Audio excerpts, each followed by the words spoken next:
Bye. എന്താണോ ഇതൊക്കെ? എന്റെ ഒരു ഗതി കേട്ടോ. അല്ല, ഞാൻ വരുന്നത് വരെ ഈ കോളനിയിലെ അലവലാദികൾ എങ്ങനെ ജീവിച്ചിരുന്നു എനിക്കൊരു പിടി കിട്ടുന്നില്ല. ഇതാ ഉപ്പ് തൊട്ട് കോഴിത്തീറ്റ വരെ ഇതിന്റെ അകത്തുണ്ട്. കാശ് വല്ല സ്കൂളുണ്ടോ? ഈ ചതിയുടെ കൂടെ വഞ്ചനയും കൂടെ വേണോ?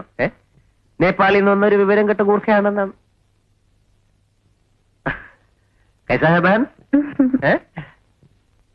നിന്റെ ഹിന്ദി അറിയാൻ വേണ്ട കേട്ടോ. ഗ്രാമർ കംപ്ലീറ്റ് തെറ്റാ. എന്നാൽ ഇന്റർവ്യൂവിന്റെ അന്ന് ഞാൻ പിടിച്ചിരുന്നില്ലേ? ആ തിരിവ് കഴിഞ്ഞേ. ഇവനാണ് സ്ഥലത്തെ പ്രധാനമായി നോക്കി ഒന്ന് നിയന്ത്രിക്കട്ടെ. വേണ്ട വേണ്ട വേണ്ട വേണ്ട. ആദ്യം നീ ഇവിടെ ഒരു നല്ല പേരെടുക്കാൻ നോക്ക്. ഇവിടെയുള്ള ആളുകളൊക്കെ ആയിട്ട് പരിചയപ്പെട്ടോ. വരട്ടെ. കിൻഡർ ഗാർഡൻ പഠിപ്പിക്കുന്ന ടീച്ചറാണ് നിർമ്മല. അറിയോ നിനക്ക്? അവരുടെയും കുറെ സാധനങ്ങൾ ഇതിനകത്തുണ്ട്. ആ, അവര് പേരെടുത്ത ഒരു കാമുകിയായിരുന്നു. ചിലപ്പോ നിനക്ക് പ്രയോജനപ്പെടും. അയ്യേ, ഞാൻ ആ ടൈപ്പൊന്നുമല്ല. അയ്യടാ, അവര് വലിയ വീട്ടിലെ പെൺകുട്ടിയായിരുന്നു. ഓട്ടോ വർക്ക്ഷോപ്പിലെ ഒരു സാധാരണ ജോലിക്കാരനുമായി അടുത്തപ്പോ വീട്ടുകാർ നഖശികാന്ത് എതിർത്തു. പണവും പ്രതാവും ഉപേക്ഷിച്ച് അവര് വർക്ക്ഷോപ്പുകാരന്റെ കൂടെ ഇങ്ങ് പോന്നു.